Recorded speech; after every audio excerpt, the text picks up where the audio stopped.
it's okay by me. Anyway, all joking aside, quick to our Torah. We're beginning Parshat Vayera, and when the Parsha begins, Abraham is recovering from his Brit Milah, and Hashem is visiting him. Hashem's doing Bikor Cholim. But Hashem realizes something, that well, Avram's very unhappy because he has no guests. Here he is recovering from an operation, and he's upset that he can't serve other people. And so Hashem sends him the three angels, which he doesn't know are angels. He thinks they're just regular, people traveling in the desert.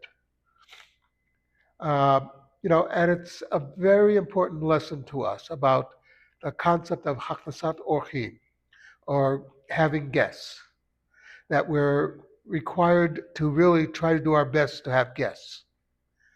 I'll tell you a story. There's this fellow in Israel. He runs a program for young Jews who are questioning, why am I Jewish? It's not about Tshuva program. It's a Jewish it's a Jewish identity program called To Build and Be Built. Leave note to leave a note. And they were doing a hike, and he met, and there were these two guys in the hike who were dressed, you know, and the other people thought, wow, we don't want to be around these people. And Aaron, the guy who runs the program, said, come on, we're going to be eating something soon. Do you want something to eat? And what they learned from that is it doesn't matter about such things as how they're dressed, etc. They're Jews, they need a place to eat.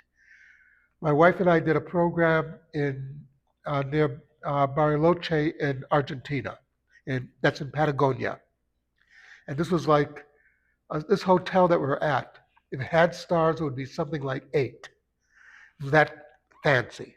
Because it was Argentina, we could afford it because the peso is so low to the dollar. And as we're davening, everybody there is dressed very nicely because these are people, the Argentinians are people of substance. So we're all dressed, as we should be, in suit and tie and this and that. And suddenly walk in these hikers, backpacks, they're in shorts, it's like, it's sort of, if you could imagine this absurd thing. What was it? These were Israelis who were hiking in the area, and we asked them, how'd you know to come here? They were invited by the hotel. They said there's a site called gringo.com, that if you need a Pesach Seder, you're Israeli, you put in where you're going to be, and then you get an invitation from some group or somebody.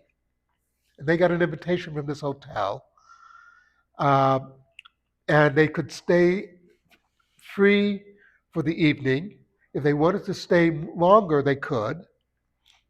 In other words, this was the hotel's way of doing Hachnasat Orchim to other Jews who would normally not have a Seder. And this is what this week's Parsha is getting at. Our job is not to look at this person's observance. He doesn't keep Shabbat that well. Okay, he doesn't keep Shabbat. He doesn't keep kosher all the time. That's okay. The important thing is it's a Jew who needs help, who needs a place to eat. Needs nourishment. And it's our job to supply that. Something to think about.